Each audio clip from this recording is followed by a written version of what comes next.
അങ്ങ് ഡൽഹിയിൽ നമ്മുടെ തലസ്ഥാനത്ത് വിദ്യാർത്ഥികൾ നടത്തുന്ന സമരത്തിനെ പിന്തുണച്ച് ഞാനൊരു വീഡിയോ ഇന്നലെ ഇട്ടിട്ടുണ്ടായിരുന്നു. അത് ഇട്ടതിന്റെ പേര് ഞാൻ കേട്ടോണ്ടിരുന്നത് കുറെ തെറികളാണ്. എന്നെ തീവ്രവാദി എന്ന് വിളിച്ചു, എന്നെ കൊല്ലൂ എന്ന് പറഞ്ഞു, നീ ഡൽഹി വന്നാൽ നിന്നെ വെടിയുണ്ട ഇറക്കൂന്ന് പറഞ്ഞു, പിന്നെ മദ്രസ പൊട്ടൻ. എന്റെ പേര് സുബിനലി എന്നാ.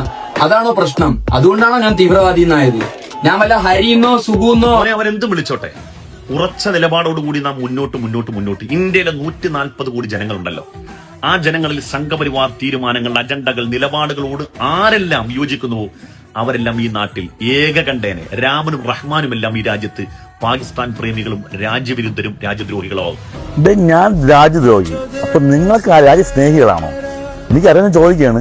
ഇപ്പൊ തെറ്റുകൾ കണ്ടാൽ വിമർശിക്കുന്നവനെല്ലാം നിങ്ങൾ രാജ്യദ്രോഹി നാക്കുന്നു, മുസ്ലിം നാമധാരിയാണെന്നുണ്ടെങ്കിൽ പേരാണെന്നുണ്ടെങ്കിൽ അത് ജിഹാദിയാക്കുന്നു. നിങ്ങൾ മാത്രമേ ഉള്ളൂ രാജ്യസ്നേഹികൾ. നിങ്ങൾ ആ രാജ്യസ്നേഹത്തെ കൊണ്ടുവന്നത്. എനിക്ക് വന്നിട്ടുള്ള കമന്റുകൾ മൊത്തം ഞാൻ രാജ്യവിരോധി, രാജ്യദ്രോഹി, പൈസ വാങ്ങിച്ച് ചെയ്യുന്നു. അതുകൊണ്ട് നമ്മളെ നിശബ്ദരാക്കലാണ് അവരുടെ ലക്ഷ്യം. അതുകൊണ്ട് അവര് ഭീകരവാദ പട്ടം നമ്മൾ പേടിച്ചിട്ട് നമ്മൾ മൗനികളാകുക എന്നുള്ള അവരുടെ ലക്ഷ്യം. അതിന് നമ്മൾ നിന്നുകൊടുക്കരുത്, നിലപാട് പറയണം. ഇന്ന് നമ്മൾ ആക്ഷേപിക്കപ്പെട്ടാലും നാളെയുടെ തലമുറ നമ്മളെ ഓർത്തിരിക്കും. നമ്മളിപ്പോ നിലപാട് പറഞ്ഞതിന്റെ പേരിൽ കുറച്ച് പാകിസ്ഥാൻ പ്രേമികളും ഭീകരവാദി ജിഹാദി വിളിയല്ലേ. അതിനപ്പുറത്തേക്ക് ഡൽഹിയുടെ തെരുവീതികളിൽ നമ്മുടെ പ്രായമുള്ള, ഇന്ത്യയെ സ്വപ്നം കാണാൻ പഠിപ്പിക്കുന്ന പുതിയ തലമുറയിൽപ്പെട്ട നമ്മുടെ പ്രിയപ്പെട്ട മക്കളുണ്ടല്ലോ, പട്ടിയ കഷ്ണത്തിൽ ആണിയടിച്ചിട്ട് അവരുടെ പുറമടിച്ചു പൊളിക്കുമ്പോൾ, തലയിൽ നിന്ന് രക്തം ചിന്തുമ്പോൾ, നിർഭയത്വത്തോടുകൂടി അവർ മുഷ്ടി ചുരുക്കി മുദ്രാവാക്യം വിളിക്കുമ്പോൾ നമ്മൾ അതൊന്നും കേൾക്കുന്നില്ല. നമുക്ക് കുറച്ച് ഈ ചീത്ത വിളിയൊക്കെ അല്ലേ. അത് പോയിക്കോട്ടെ. ചില മനുഷ്യരുടെ മാനസിക വൈകല്യമാണ്. അവർക്ക് നേരാവണ്ണം ജനങ്ങളോട് സംസാരിക്കാൻ അറിയില്ല. അവരുടെ ആശയത്തോട് ഉപയോഗിച്ചാൽ നമ്മളെയും പറയും, നമ്മുടെ അച്ഛനെയും പറയും, നമ്മുടെ അമ്മയും പറയും. അതൊന്നും ഒരു വിഷയമല്ല. പിന്നെ മോനെ തെറി വിളിച്ചവനുണ്ടല്ലോ, അവനെന്ന് കേൾക്കട്ടെ. തായവളി പൂറി മോനെ, തായവളി പട്ടിയോ തറവാണിച്ച് പൂണ്ടച്ചിക്കുണ്ടായ പൂറിത്താളി. എന്താണ് പൂറി മോനെ വിചാരിച്ച്? നിന്റെ മുറിയണ്ടി മദ്രസ പൊട്ട മുറിയണ്ടി തായളി. ഈ നാട്ടിൽ താടി വെച്ചവനും തൊപ്പി ധരിച്ചവനും നിസ്കാരത്തരമുള്ളവരും ഒക്കെ ആയിരുന്നു ഭീകരവാദികൾ. ഇപ്പൊ അങ്ങനല്ല.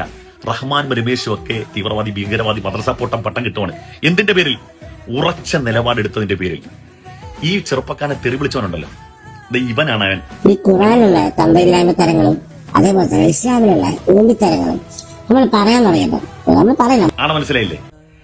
അവന്റെ ചീഞ്ഞളിഞ്ഞ സംഘപരിവാർ അജണ്ടകൾ കേരളത്തിൽ വന്ന് പൊതുമധ്യത്തിൽ പറഞ്ഞാൽ കേരളത്തിലെ പ്രബുദ്ധ ജനം മുഖത്ത് കാക്രിച്ചു കൂട്ടി തുപ്പുമെന്നൊരൊറ്റ കാരണം കൊണ്ട് അവൻ നിരീശ്വരവാദിയുടെ, പുരോഗമനവാദിയുടെ കുപ്പായം വിട്ടുകൊണ്ടുവന്ന് അവൻ മുസ്ലിമീങ്ങളെ നിരന്തരമായി തെറിവിളിക്കുന്നവനാ. നമ്മൾ വിചാരിച്ച അവനെന്താ നിരീശ്വരവാദി? അല്ല. കണ്ടില്ലേ അവന്റെ ആ പൊയ്മുഖം പുറത്തു വന്നില്ലേ? ആ വൃത്തികേട് അവൻ, ആ ചെറുപ്പക്കാരൻ അവന്റെ അമ്മേനെ എന്ത് തെറ്റിയതിട്ടാണ് ആ ചെറുപ്പക്കാരന്റെ അമ്മേനെ അച്ഛനെയും എത്രത്തോളം വൃത്തികേട് പറഞ്ഞു. അതുകൊണ്ടാണ് പറയുന്നത്, ഇവർക്ക് രാഷ്ട്രീയം പറയാൻ അറിയില്ല, ഇവർക്ക് മതം പറയാൻ അറിയില്ല, ഇവർക്ക് ഇവരുടേതായ ആശയം, നിലപാടുകൾ പറയാൻ അറിയില്ല. ഇവർക്ക് ആകെ പറയാൻ അറിയുന്നത് ഈ അസഭ്യമല്ലാത്ത നേരാവണ്ണം സംസാരിക്കുന്ന ഒരുത്തൻ ഇവരുടെ കൂട്ടത്തിലുണ്ടോ? മര്യാദയുടെ ഭാഷയിൽ ഒരു മനുഷ്യനെ പറഞ്ഞ് മനസ്സിലാക്കാൻ കഴിയുന്ന, മനുഷ്യ ഹൃദയങ്ങളെ സ്വാധീനിക്കാൻ കഴിയുന്ന ഒരുത്തനും ഇവരുടെ കൂട്ടത്തിലുണ്ടോ? തെറിയും ധിക്കാരവും പീഡനവും അധികാരത്തിന്റെ ഹുങ്കുപയോഗിച്ചുകൊണ്ട് ആളുകളെ, നിഷ്കളങ്കരായ മനുഷ്യരെ തുറുങ്കിലടക്കാൻ, അവരെ കയ്യാമം വെക്കാൻ, അവരെ പിടിച്ചു കെട്ടാനല്ലാതെ ആശയം പറഞ്ഞ് തോൽപ്പിക്കാൻ കഴിയുന്ന ഒരുത്തനെങ്കിലും ഈ കൂട്ടത്തിലുണ്ടോ? ഇല്ല എന്നുള്ളതിന്റെ ഏറ്റവും പ്രകടമായ അടയാളം തന്നെ ഇതാണ്. ഇവനിപ്പോ പുരോഗമനവാദിയാന്ന് പറഞ്ഞു വന്നവനാണല്ലോ. ഇവനിക്ക് എന്തുകൊണ്ട് ആ ചെറുപ്പക്കാരനോട് മനോഹരമായി അവന്റെ വോയിസിൽ ആശയം പറഞ്ഞൂടാ? പറഞ്ഞില്ല. മറിച്ച് അവന്റെ നിഷ്കളങ്കനായ അച്ഛനെയും അവന്റെ പാവപ്പെട്ട അമ്മയെയുമാണ് ഈ തെറി വിളിച്ചത് മുഴുവനും. അതുകൊണ്ട് മോനെ ചെറുപ്പക്കാരാ, നീ ഭയപ്പെടണ്ട. ഇന്ന് കേൾക്കുന്ന തെറികൾ നാളെ നമ്മൾ ഓർമ്മിക്കപ്പെടാൻ കാരണമാവും. കാരണം നമ്മൾ നിലപാടുകൾക്കൊപ്പമാണ്, നമ്മൾ ഇന്ത്യയിലെ മനുഷ്യർക്കൊപ്പമാണ്. ഇന്ത്യ ഞാനും നീയും നമ്മളും കൂടുന്നതാണ് ഇന്ത്യ. അവനോടൊക്കെ മുഖത്ത് നോക്കി പറയണം, ഇന്ത്യ ഒരുത്തന്റെയും തന്തയുടെ വകയല്ല, എന്റെയും നിന്റെയും നമ്മളുടെ എല്ലാവരുടെയും തന്തമാര് ചേർന്നിട്ട് ഉണ്ടാക്കിയതാണ് മനോഹരമായ ഇന്ത്യ. അതുകൊണ്ട് നിന്റെ മാത്രം തന്തയുടെ വകയല്ല എന്ന് നെഞ്ചു വിരിച്ചുകൊണ്ട് പറയണം. ഓക്കെ, ജയ് ഹിന്ദ്. മുഹമ്മദ് അലി ജിന്നയെ കുറിച്ച് ഞാൻ കുറ്റപ്പെടുത്താൻ ഈ അവസരം ഉപയോഗിക്കുകയല്ല. മുഹമ്മദ് അലി ജിന്ന ഒരു പണ്ഡിതനായിരുന്നില്ലെന്ന് മാത്രമല്ല, മുഹമ്മദ് അലി ജിന്ന നല്ലൊരു മുസ്ലിം ആയിരുന്നു എന്നുള്ളതാണ് പഠിക്കപ്പെടേണ്ടത്. ഗാന്ധിജിയുടെയും നെഹ്റുവിന്റെയും അതുപോലെ തന്നെ ജിന്നയുടെയും ചരിത്രം എഴുതിയ ഒരു ചരിത്രകാരൻ വിശേഷിപ്പിച്ചത്, നെഹ്റു എത്രമാത്രം ഹിന്ദു ആയിരുന്നോ അത്ര പോലും മുസ്ലിം ആയിരുന്നില്ല മുഹമ്മദ് അലി ജിന്ന എന്നാണ്. നെഹ്റു എത്രമാത്രം മുസ്ലിം ആയിരുന്നോ, ഹിന്ദു ആയിരുന്നോ അത്ര പോലും മുസ്ലിം ആയിരുന്നില്ല. പാർസിക്കാരിയെ കല്യാണം കഴിച്ച് മദ്യം നിരന്തരം സേവിച്ച് പന്നിമാംസം പോലും കഴിക്കാൻ ഇല്ലാതിരുന്ന മുഹമ്മദ് അലി ജിന്നയുടെ താല്പര്യത്തിന് വേണ്ടിയിട്ട് പാകിസ്ഥാനായി ഒരു രാജ്യത്തെ വെട്ടിമുറിച്ച് വീതം വെച്ച് കയ്യിൽ കൊടുത്തിട്ട് നിങ്ങൾക്ക് ഇനി രാജ്യത്ത് സംസാരിക്കാൻ അവകാശമില്ലെന്ന് പറയുന്നവരോട് ആർക്ക് വേണ്ടിയാണ്? ബ്രിട്ടീഷുകാരന്റെ മൗണ്ട് ബാറ്റൺ പ്രഭുവിന്റെ കാർമ്മികത്വത്തിലല്ലേ ഒരു രാജ്യം സ്വതന്ത്രമാക്കി തരിക എന്നാവശ്യപ്പെട്ടപ്പോൾ രാജ്യം സ്വതന്ത്രമായ അതേ അർദ്ധരാത്രിയിൽ തന്നെ ഒരു രാജ്യം ചോദിച്ചവർക്ക് 2 രാജ്യം കൊടുത്തവർ ആരുടെ താല്പര്യമാണ് സംരക്ഷിച്ചത്? ഒരു രാജ്യം സ്വതന്ത്രമാക്കി തരിക. I want to go with the substance of freedom in my hand. British സാമ്രാജ്യത്വത്തിന്റെ മുഖത്ത് നോക്കി മൗലാന മുഹമ്മദ് അലി പറഞ്ഞത് എങ്ങനെയായിരുന്നു? എന്താ പറഞ്ഞത്? I want to go with the substance of freedom in my hand. എന്റെ കയ്യിൽ ഭാരതത്തിന്റെ സ്വാതന്ത്ര്യം എന്ന വസ്തുവും കയ്യിലേന്തി തിരിച്ചു പോകാനാണ് ഞാൻ ഇവിടെ വന്നത്. അത് തരാൻ നിങ്ങൾക്ക് മനസ്സില്ലെങ്കിൽ സ്വാതന്ത്ര്യമുള്ള എനിക്ക് അടിമത്വത്തിന്റെ രാജ്യത്തേക്ക് മടങ്ങിപ്പോകാൻ താല്പര്യമില്ല. സ്വാതന്ത്ര്യമുള്ള ഇംഗ്ലണ്ടിന്റെ മണ്ണിൽ 6 അടി മണ്ണ് മതി എന്ന് സിംഹഗർജന നടത്തിയ മൗലാന മുഹമ്മദ് അലി എന്ന പണ്ഡിത പ്രതിഭ രാജ്യത്തിന് വേണ്ടിയാണ് നിലയുറപ്പിച്ചത്. പണ്ഡിതന്മാരുടെ പാരമ്പര്യം അതാണ്. മുസ്ലിമീങ്ങൾക്ക് പാകിസ്ഥാൻ കിട്ടിയില്ലേ, അതുമായി അവർ പോയിക്കൊള്ളണം, ഇന്ത്യയിൽ ഇനി അവർക്ക് യാതൊരു അവകാശവുമില്ല എന്ന് പലരും പ്രഖ്യാപിക്കുമ്പോൾ നാം ഒക്കെ പൊതുവെ ധരിച്ചു പോകാറുണ്ട്, ഒരല്പം ജാള്യത്തോടു കൂടി സംഭവം ശരിയല്ലേ? നമ്മുടെ രാജ്യത്ത് ജീവിച്ചുകൊണ്ടിരുന്ന മുസ്ലിം സമുദായത്തിന് സ്വാതന്ത്ര്യത്തോടുകൂടി മറ്റൊരു രാജ്യം ലഭിച്ച് അവരിന്നൊരു സ്വതന്ത്ര പരമാധികാര രാഷ്ട്രമായി അപ്പുറത്ത് പരിലസിക്കുമ്പോൾ മതത്തിന്റെ അടിസ്ഥാനത്തിൽ തന്നെ ഒരു വിഭാഗത്തിന് അങ്ങനെ ഒരു രാജ്യം കിട്ടിപ്പോയത് കൊണ്ട് പിന്നെ ഇന്ത്യയിൽ മുസ്ലിമീങ്ങൾക്ക് വല്ല അവകാശവുമുണ്ടോ? പൈതൃകവും പാരമ്പര്യവും അവകാശപ്പെടാൻ ഇന്ത്യൻ മുസ്ലിമീങ്ങൾക്ക് വല്ലതുമുണ്ടോ എന്ന് സ്വാഭാവികമായും ആരിലും സംശയം ജനിപ്പിക്കുന്ന തരത്തിലുള്ള പ്രചണ്ഡമായ പ്രചാരണങ്ങൾ നമ്മുടെ രാജ്യത്ത് അരങ്ങേറുകയാണ്. ഇവിടെയാണ് വളരെ പ്രധാനമായി ഈ ദുഷ്പ്രചരണങ്ങളുടെ മുനയൊടിക്കുന്ന മറുവാദങ്ങൾ കൃത്യമായ ഉത്തരങ്ങൾ നൽകിക്കൊണ്ട് സമൂഹത്തെ നേർദിശയിൽ നയിക്കേണ്ടുന്ന, രാഷ്ട്രത്തെ നേർദിശയിൽ നയിക്കേണ്ടുന്ന സമുത്തമമായ പാരമ്പര്യമുള്ള പണ്ഡിതന്മാർ രംഗത്ത് സജീവമാകേണ്ടതിന്റെ വർത്തമാനകാല പ്രസക്തി ഇവിടെ തന്നെയാണ്. രാജ്യം ബ്രിട്ടീഷ് ആധിപത്യത്തിന്റെ ദുഃഖങ്ങളിൽ അമർന്ന് ഈ രാജ്യത്തെ വ്യത്യസ്ത ജനവിഭാഗങ്ങൾക്ക് സ്നേഹോഷ്മള മനോഭാവത്തോടുകൂടി ഒന്നിച്ച് ജീവിക്കുക അസാധ്യമാക്കി തീർക്കുന്ന വിധത്തിലുള്ള ഭിന്നിപ്പിച്ച് ഭരിക്കൽ, ഡിവൈഡ് ആൻഡ് റൂൾ തന്ത്രവുമായി ബ്രിട്ടീഷ് ഭീകരന്മാർ ഈ രാജ്യത്ത് തേർവാഴ്ച നടത്തിയപ്പോൾ അവർക്കെതിരിൽ സന്ധിയില്ല സമരം നടത്തിയ പാരമ്പര്യമാണ് ഇന്ത്യ രാജ്യത്തെ പണ്ഡിത പൈതൃകത്തിനുള്ളത് എന്ന് നാം തിരിച്ചറിയുമ്പോഴാണ് പണ്ഡിതന്മാർ യഥാകാല സമസ്യകളെ തിരിച്ചറിയുകയും അതിനെ അഭിസംബോധന ചെയ്യുകയും ചെയ്യാതെ പോയാൽ മറ്റുള്ളവരിൽ നിന്ന് നാം അത് പ്രതീക്ഷിച്ചിട്ട് കാര്യമില്ല എന്നത് നാം രാജ്യത്ത് പഠിക്കേണ്ട ഒരു സംഗതിയാണ്. നമുക്കറിയാം, നമ്മുടെ രാജ്യത്ത് നിന്ന് ഫാസിസം അതിൻ്റെ എല്ലാ ഭീകരതകളോടും കൂടി ഇന്ദ്രപ്രസ്ഥത്തിൽ തിമർത്താടുമ്പോൾ അതിൻ്റെ ഭീഷണി തിരിച്ചറിഞ്ഞുകൊണ്ട് നമ്മുടെ രാജ്യത്തെ ദേശീയ രാഷ്ട്രീയ പ്രസ്ഥാനങ്ങളും പ്രാദേശിക രാഷ്ട്രീയ പ്രസ്ഥാനങ്ങളുമെല്ലാം ഈ ഭരണവർഗത്തിനെതിരിൽ ഒന്നിച്ച് കൈകോർക്കാൻ നിർബന്ധിതമായി തീർന്നിരിക്കുന്ന ഇന്നത്തെ സാഹചര്യത്തിന്റെ പിന്നിലുള്ളത് ഈ ഫാസിസത്തോടുള്ള അവർക്കുള്ള എതിർപ്പ് മാത്രമാണ് നിഷ്കളങ്കമായി എന്ന് വിചാരിക്കുക സാധ്യമല്ല. കാരണം അങ്ങനെ ആയിരുന്നുവെങ്കിൽ ഈ കരുനീക്കങ്ങൾ ഇവരെ അധികാരത്തിൽ എത്തിക്കുന്നതിന് മുമ്പേ ആരംഭിക്കേണ്ടതായിരുന്നു. ഫാസിസം ഒരു സ്ഥാനാർത്ഥിയെ നിർത്തുമ്പോൾ മറുഭാഗത്ത് പല കക്ഷികൾ ചേരിതിരിഞ്ഞ് പഞ്ചകോണ മത്സരങ്ങൾക്ക് കളമൊരുക്കിക്കൊണ്ട് ഫാസിസ്റ്റ് ശക്തികൾക്കെതിരിലുള്ള മറുവോട്ടുകളെ 5ആയി ശിഥിലീകരിച്ചതിന്റെ ഫലമായിട്ടാണ് ഇന്ത്യ രാജ്യത്ത് ഫാസിസം ഇന്ന് എല്ലാവർക്കും ബോധ്യപ്പെടുന്ന തരത്തിലുള്ള ഭീകരതകളോടുകൂടി ഇന്ദ്രപ്രസ്ഥത്തിൽ അമർന്നിരിക്കാൻ കാരണമായത് എന്ന് മനസ്സിലാക്കാനുള്ള രാഷ്ട്രീയ അവബോധമൊന്നും ഇന്ത്യ രാജ്യത്തെ ദേശീയ രാഷ്ട്രീയ പ്രസ്ഥാനങ്ങൾക്ക് ഫാസിസം അധികാരത്തിൽ വന്ന് 4.5 കൊല്ലം തികയ്ക്കുന്നത് വരെ തിരിച്ചറിയാനുള്ള അവബോധമൊന്നും ഉണ്ടായിരുന്നില്ല എന്നാണ് അവർ പറയുന്നതെങ്കിൽ അവരെ ഒന്നും പിന്നെ ഒന്നിനും കൊള്ളൂല എന്നല്ലേ അതിന്റെ അർത്ഥം. അവർക്ക് ഇന്ന് തിരിച്ചറിഞ്ഞ സംഗതി ഒരു 4.5 കൊല്ലം മുമ്പ് തിരിച്ചറിയാൻ കഴിഞ്ഞിരുന്നെങ്കിൽ നാം ഒക്കെ പ്രതീക്ഷയോടുകൂടി കാണുന്ന ഇന്ത്യൻ നാഷണൽ കോൺഗ്രസ്, ഞാനിത് പറയുന്നത് കുറ്റപ്പെടുത്താനല്ല, ഈ നമ്മുടെ രാജ്യത്തെ ഭിന്നിപ്പിച്ച് ചേരിതിരിച്ച് ഈ രാജ്യത്തെ ജനങ്ങൾക്ക് ഒരുമയോടുകൂടി ജീവിക്കാൻ കഴിയുകയില്ല. ഇവിടുത്തെ ഓരോ മതങ്ങളും ഓരോ ദേശമാണ്, ഓരോ രാഷ്ട്രമാണെന്ന് പ്രഖ്യാപിച്ചുകൊണ്ട് വിഷവിത്തുകൾ പാകിക്കൊണ്ട് വീണ്ടും രാജ്യത്തെ ഭിന്നിപ്പിക്കാൻ ഭരണവർഗം നേതൃത്വം നൽകുമ്പോൾ ഒരു ഭരണമാറ്റം അനിവാര്യമാണെന്ന് ഈ രാജ്യത്തെ എല്ലാവരും തിരിച്ചറിയുമ്പോൾ അതിന് നേതൃത്വം നൽകാൻ ഇന്ത്യൻ നാഷണൽ കോൺഗ്രസിന്റെ യുവത്വത്തിന്റെ പ്രതീകമായ ശ്രീ രാഹുൽ ഗാന്ധി കടന്നു വരുന്നതിനെ സർവ്വ പ്രതീക്ഷകളോടും കൂടി നാം ഏവരും നോക്കിക്കാണുമ്പോൾ തന്നെ ഞാൻ ചോദിച്ചു പോവുകയാണ്, നാം നിരാകരിക്കുകയല്ല, അങ്ങനെ ഒരു ബദൽ നേതൃത്വത്തിന്റെ പ്രാധാന്യത്തെ തള്ളിപ്പറയുകയല്ല. അത് കാണുമ്പോൾ തന്നെ എന്തേ ഒരു 4.5 കൊല്ലം മുമ്പ് നമുക്കിത് കഴിയാതെ പോയി എന്ന് പ്രിയപ്പെട്ട കോൺഗ്രസ് നേതാക്കളോടും അതിന്റെ പ്രവർത്തകരോടും ചോദിക്കാൻ ഈ സന്ദർഭത്തിൽ ഞാൻ ആഗ്രഹിക്കുകയാണ്. അതുപോലെ തന്നെ ഇന്ത്യ രാജ്യത്തെ വലിയൊരു മതേതര രാഷ്ട്രീയ പ്രസ്ഥാനമായ ഇന്ത്യൻ കമ്മ്യൂണിസ്റ്റ് പാർട്ടിയെ അവരോടുള്ള എല്ലാ ബഹുമാനവും നിലനിർത്തിക്കൊണ്ട് തന്നെ പറയട്ടെ, ഇന്നും ഫാസിസത്തിനെതിരെയുള്ള വോട്ട് സമാഹരണത്തിന്റെ കാര്യത്തിൽ, ഭിന്നിക്കുന്ന കാര്യത്തിൽ മത്സരിക്കുകയാണോ എന്ന് ചോദിക്കേണ്ടി വരികയാണ്. സഹോദരങ്ങളെ, ഇങ്ങനെ ശിഥിലമായി നിന്നപ്പോൾ പോലും ഇന്ത്യ രാജ്യത്ത് കഴിഞ്ഞ വർഷം വോട്ട് ചെയ്തത് 100 പേർ വോട്ട് ചെയ്തപ്പോൾ ഇന്ത്യ രാജ്യത്ത് 135 കോടി ജനങ്ങൾ വോട്ട് ചെയ്തിട്ടില്ല. 70% വോട്ട് ചെയ്തെന്ന് പറഞ്ഞാൽ 55 കോടി വോട്ട് ചെയ്തില്ലെന്നാണ് അതിന്റെ അർത്ഥം. 55 കോടി ജനം വോട്ട് ചെയ്തില്ല. ചെയ്ത ബാക്കിയുള്ള 70 കോടി ജനങ്ങളിൽ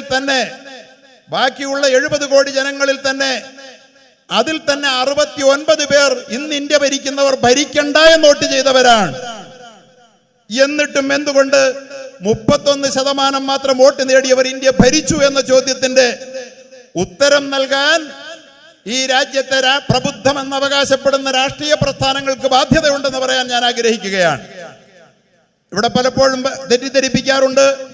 പണ്ഡിതന്മാർ ദേശീയ രാഷ്ട്രീയവും സാമൂഹിക സാഹചര്യങ്ങളും പണ്ഡിതന്മാർ കൈകാര്യം ചെയ്യാൻ ഇറങ്ങിത്തിരിച്ചാൽ അത് രാജ്യത്ത് വിള്ളലുണ്ടാക്കും, അപകടമുണ്ടാക്കും. മതപണ്ഡിതന്മാർ രാഷ്ട്രീയത്തിൽ ഇടപെടണ്ട എന്ന് പറയുന്നവർ പലരുമുണ്ട്. വിനീതമായവരോട് ചോദിക്കുന്നു, ഈ പച്ചപ്പരമാർത്ഥം ഇന്ത്യ രാജ്യത്ത് പണ്ടേ പറഞ്ഞത് പണ്ഡിതന്മാർ ജനങ്ങൾ ഫാസിസത്തിനെതിരായത് കൊണ്ട് തന്നെ ഈ മഴതനി പറയുന്നത് മുഖവിലിക്കെടുക്കേണ്ടതില്ല എന്ന് പറഞ്ഞ് രാഷ്ട്രീയ കക്ഷികളെല്ലാം നിരാകരിച്ചെങ്കിൽ അന്നേ അതിനൊരു ഗൗരവം കൽപ്പിക്കേണ്ടതുണ്ടായിരുന്നു എന്ന് ഇന്നെല്ലാവർക്കും തോന്നുന്നുവെങ്കിൽ ഞാൻ മഴതനിക്ക് വേണ്ടി വക്കാലത്ത് പറയുകയല്ല. പക്ഷേ ആ സത്യം സമ്മതിക്കാതെ പോകുന്നത് ആരെയോ ഭയന്നിട്ടോ സത്യം മറച്ചു വെക്കാനുള്ള പ്രവണതയുടെയോ ഭാഗമായി പോകുമെന്ന് ഭയന്നിട്ട് ഞാൻ പറയുകയാണ്. അത് ചെയ്തുകൂടല്ലോ. നേരത്തെ ഒരു ഹോംവർക്ക് നടന്നിരുന്നെങ്കിൽ കേവലം ഞാൻ പറഞ്ഞല്ലോ 50 കോടി വോട്ട് ചെയ്യാതെ മാറി നിന്നിടത്ത് ബാക്കി വോട്ട് ചെയ്ത 100 പേരിൽ 31 പേര് മാത്രം വോട്ട് ചെയ്തവർ ഇന്ത്യ ഭരിക്കേണ്ട ദുരന്തമുണ്ടാകുമായിരുന്നില്ലെന്ന അപയാഥാർത്ഥ്യം ഇന്ന് നമ്മുടെ ഭരണ നേതൃത്വം തിരിച്ചറിഞ്ഞിട്ടുണ്ട്. ആ യാഥാർത്ഥ്യം മുമ്പേ പറഞ്ഞവരായിരുന്നു പണ്ഡിതന്മാർ.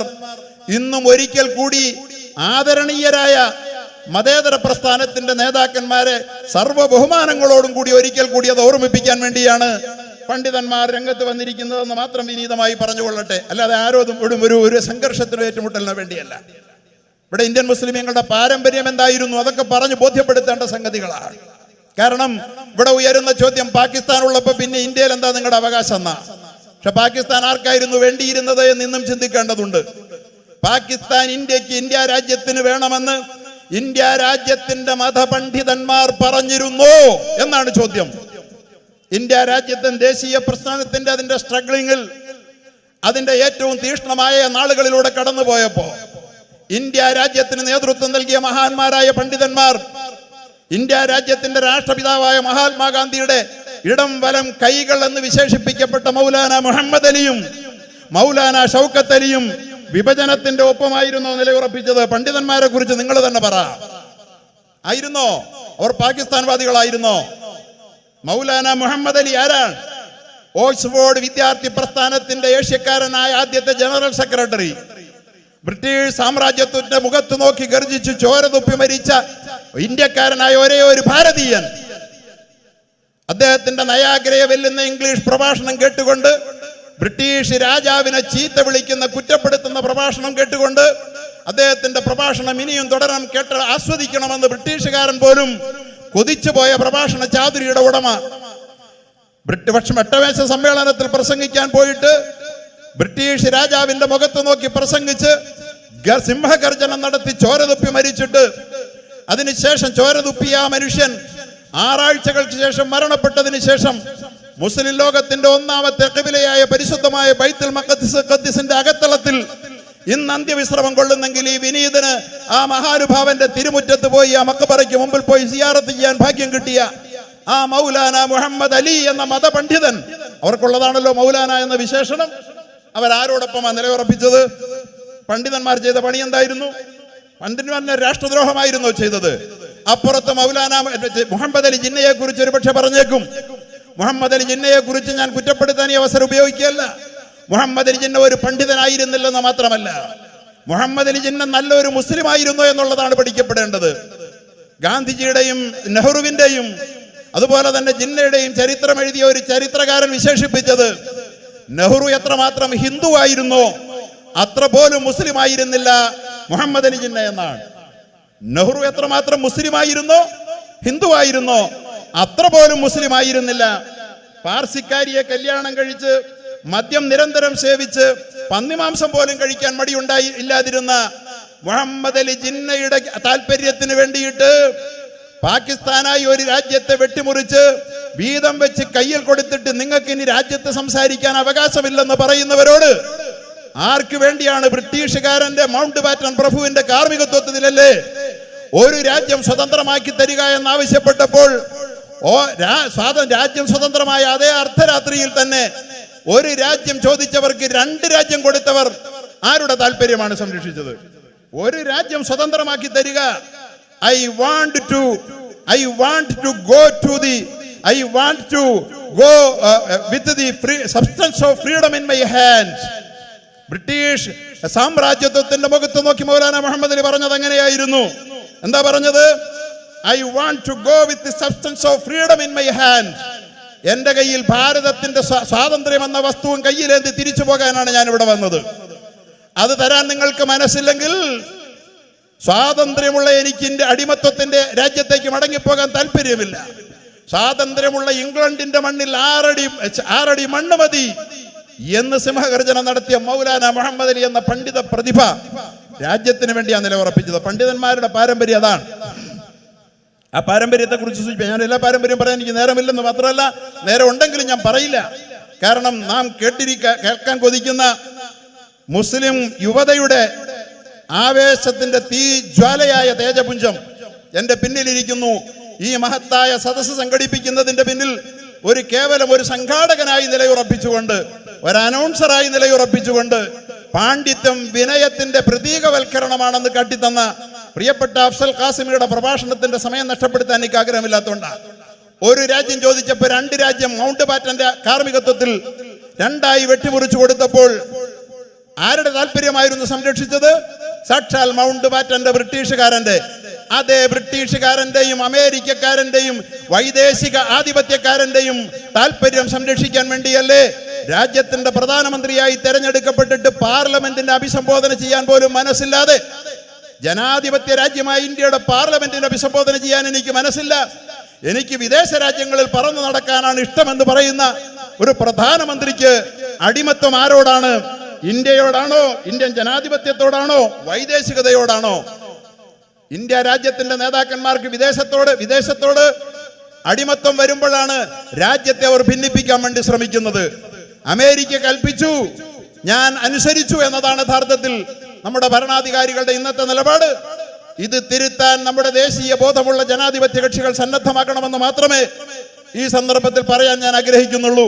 മൗലാന അബുൽ കലാം ആസാദ് പരിശുദ്ധ ഖുർആന് വ്യാഖ്യാനം എഴുതിയ ഇന്ത്യ കണ്ട ഏറ്റവും മഹാനായ ഒരു പണ്ഡിതൻ, മക്കയിൽ ജനിച്ച് ഇന്ത്യയിൽ ജീവിച്ച് ഇന്ത്യയുടെ ആദ്യത്തെ വിദ്യാഭ്യാസ മന്ത്രിയായ, ഒരു ദിവസം പോലും പള്ളിക്കൂടത്തിന്റെ പടിവാതിൽ കാണാത്ത ഖുർആനിക പാണ്ഡിത്യത്തിന്റെ മകുടോദാഹരണമായിരുന്ന ആ പണ്ഡിതൻ ബ്രിട്ടീഷുകാർ